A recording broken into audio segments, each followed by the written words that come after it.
Today I'll introduce Pygmalion and also George Bernard Shaw, and then I'll let you know the whole arrangement of this unit. Before you begin to approach the play, maybe you need to know how a play is different from a story, because so far you have read 5 stories. It doesn't mean that you only have read 5 stories in your life, but we have studied 5 stories in class in terms of its elements, and we have analyzed the skills, etc. So I want to relate the skills used in a story to those used in a play, so that you know how they are similar and in what ways they are different from each other. Okay, I think the basic difference between a story and a play is that a story is to be read and maybe visualized in your mind, but a play is to be read first and then performed. Okay, so the visualization should be really concrete, you know, to the like Mangan's sister. You don't need to have an image of Mangan's sister. Okay, but in terms of a play, if you want to perform it, then you concretize it in every detail. You know, the size, the figures, the dresses, the face, the gestures, etc., etc. Okay, so basically, in terms of plot, both a story and a play have a plot. And when we talk about a story, we talk about the beginning, middle, and end. And we talk about the building of tension to a climax, and then to its resolution and conclusion. Okay, some stories do not have an opening. It begins in the middle. Some story do not have an ending, or it has a rather open ending. Okay, we can say that plays have similar elements, but then usually plays are divided into acts and scenes. Like with Pygmalion, it has 5 acts. It does not have scenes, okay, etc. And then what makes a story and a play very different from each other is the use of a stage in a play and the narrator in a story. Okay, so we talk about first person, second person, third person narration, and then the narrator's perspective influences the way we look at the story. Also, there is a difference between show and tell. You know, how the narrator show the story, or how it just tell what happens, or how it gives a lot of descriptions to show the visual details, the surrounding, etc. Okay, so a narrator is in charge of both telling the story and describing the story. On the other hand, we don't have a person describing the story for you. You know, we have very brief stage directions, telling you what the characters are, or how what they do without speaking. Apart from the stage directions, explaining the characters' gestures, costumes, or the stage prop, you know, the background, the sound and lighting, then you know what we know. All we can know from the characters have to come from dialogue. Okay, so it's only stage direction and dialogue together that helps us understand what happens in a play, and then what the characters are like. Okay, so in that sense, I think the play and the story requires different kinds of imagination. You know, in a way, we can say that the play is more concrete because there's a lot of dialogue. You get to hear everything they say, you know, as if they were talking to you. Okay. On the other hand, sometimes the dialogue, like in Arabic, is not presented. It's only described. But then on the other hand, because more visualization is required of the play, you know, there's no description, a very little description in the stage direction. So you have to use different kinds of imagination to flesh out the details. Okay. Other than that, I think we have characters in both forms of both genres, theme. From all the details, we need to come up with the main theme, and then we need to know what the story or the play wants to say about the main theme. And then the reader's roles are different in a story and a play. You know, with a play, there are two kinds of readers. One is those who read in order to perform, like the actors and directors.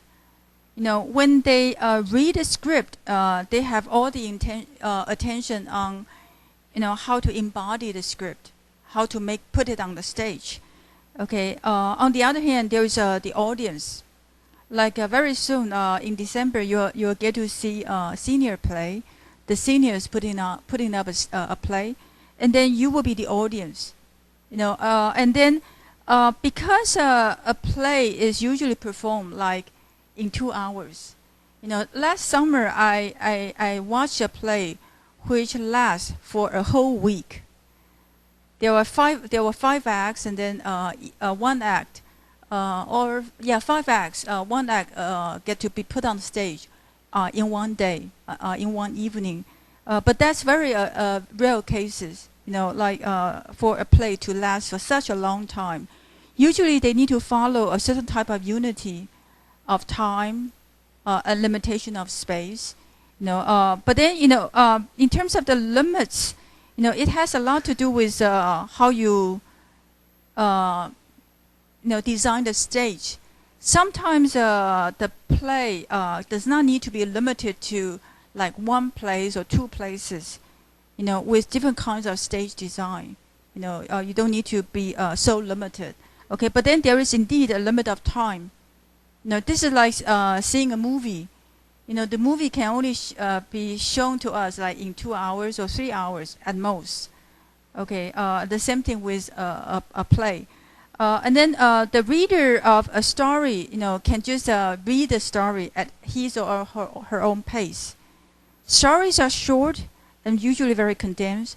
Later on, like next semester, you'll be reading a novel, and then you will need to develop some other skills of reading a novel. With stories, it's usually 2 hours, maybe 3 hours. Okay, one reading. With play, because it like Pygmalion is divided up into 5 acts. It's long, so usually maybe at one reading you will read maybe half of an act, and then it will take you a lot, maybe 10 days, to read the whole play. Then what is important to do is to take notes and to organize your notes so that you don't forget what you have read. You know, when you get to Act 5, you don't forget what you have read in Act 1. Okay, and this idea of note-taking will be even more important when you get to read a novel, you know, which is a lot longer, like 200 pages, 300 pages, 500 pages, etc. Okay, so that's the idea of, you know, different genres, you know, requiring different types of reading skills, and also different elements, different literary techniques. Okay, and with Pygmalion, we are reading a comedy. Let me ask you this: from the 5 stories we have read, which of them are comedies, or which of them is comedy? Do you know? Which can be considered as a comedy? A&P? There are a few comic elements in A&P, but it doesn't have a happy ending. So in that sense, it's not a comedy. How about The Story of an Hour? Not a comedy. And A Very Old Man with Enormous Wings? Yes. That one is the only one which is close to comedy.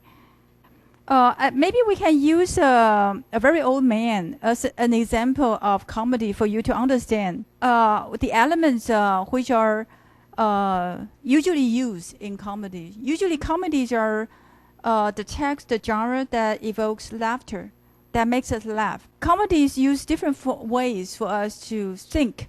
And sometimes when you get to be laughing a lot, you know, you forget, you know, what you want to think.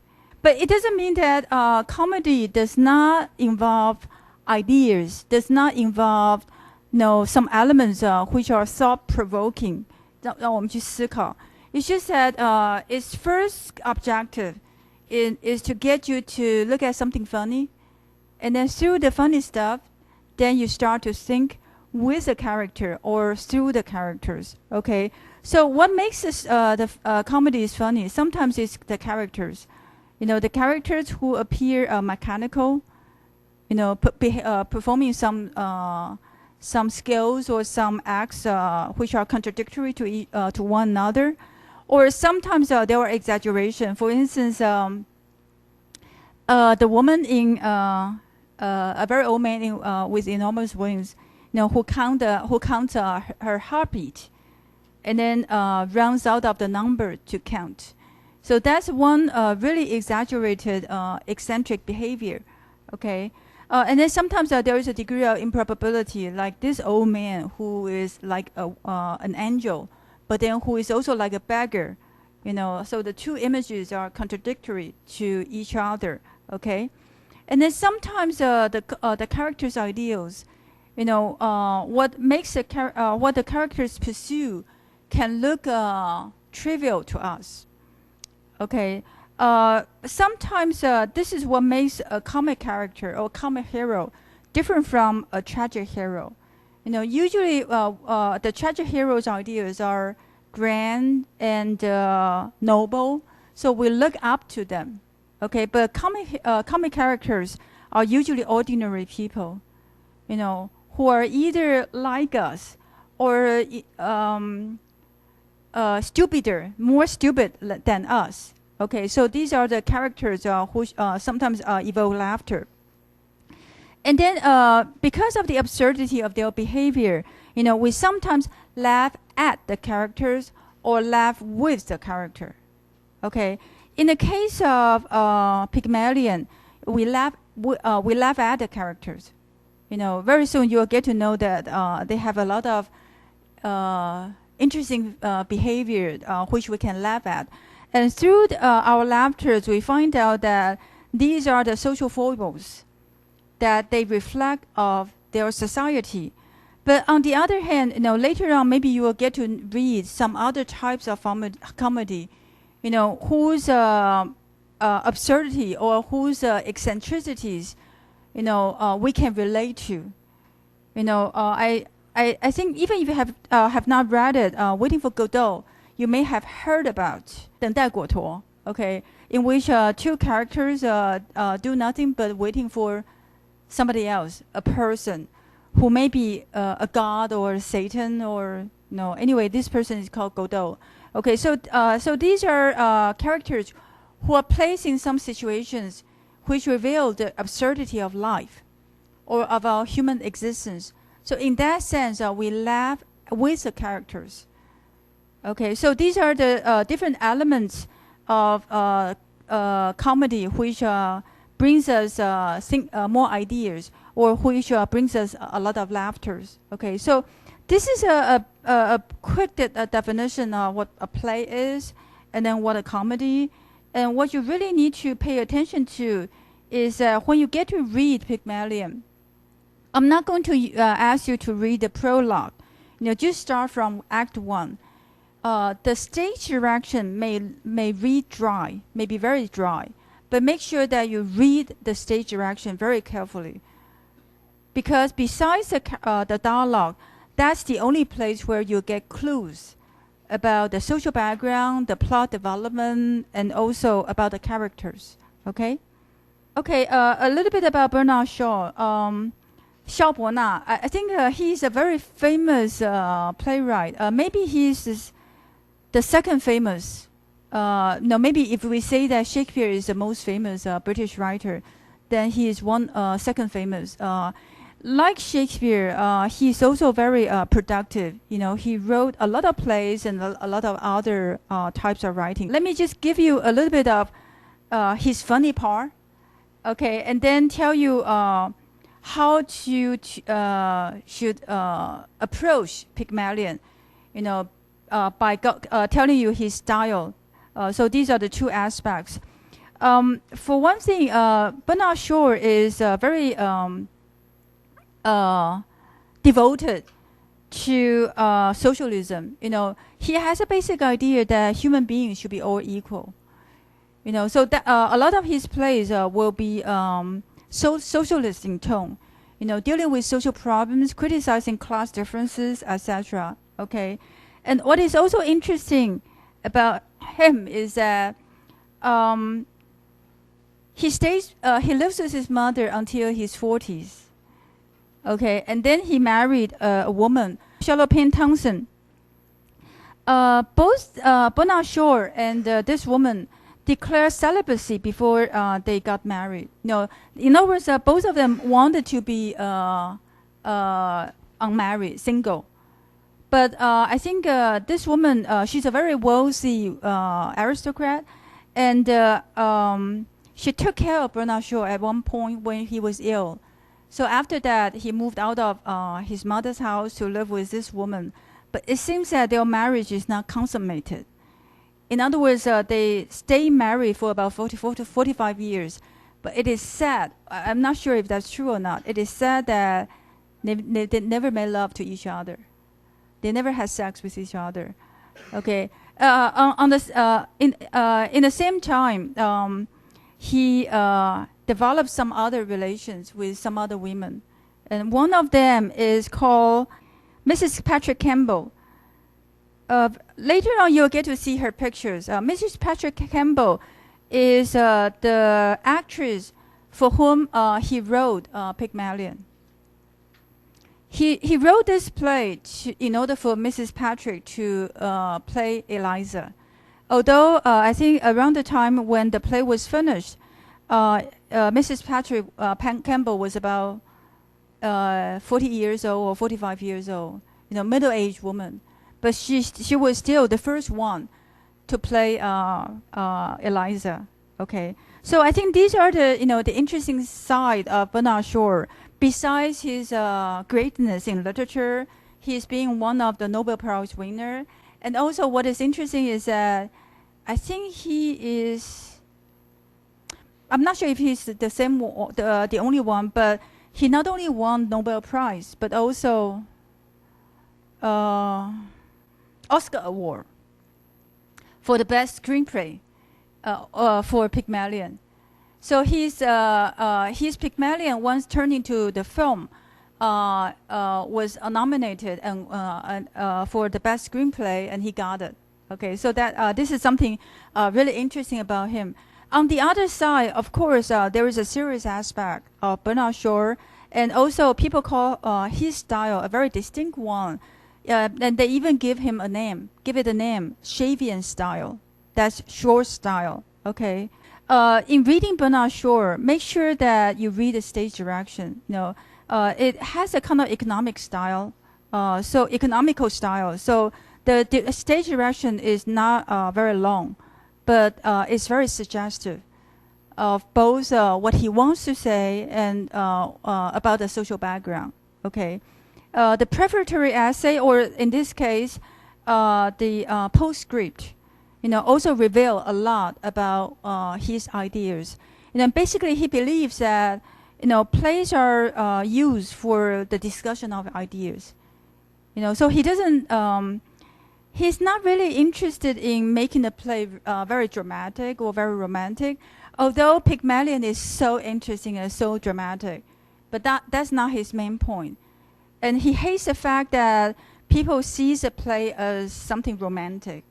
These two guys, they fall in love, and etc., etc., and whether Higgins loves Eliza or not, etc. So for him, that's not the main point. That's not the main point, and that's why reading the postscript will be very important. Both postscript and the prologue are more difficult than the play, and that's why I'm not going to summarize the prologue for you, so that you don't need to read it and you can just go right ahead into the story. Okay, but then after you finish the story, you have to read the postscript, and that's very important. And then we can discuss, whether we want to interpret the play just by itself without the postscript or with the postscript. These are two possible ways of interpretation. If you read a postscript, after you read it, then maybe you will think otherwise. Okay, so I think that's what makes a play very interesting, because it is open to so many different interpretations. Okay, but bear in mind that for him, his short plays are called like problem play, discussion play, play of ideas. So there are a lot of ideas involved, and rhetoric is very important. You can actually learn how to write well from Bernard Shaw's language, which is very concise, which uses a lot of rhetorical skills, etc. Okay, so that's something important about Bernard Shaw.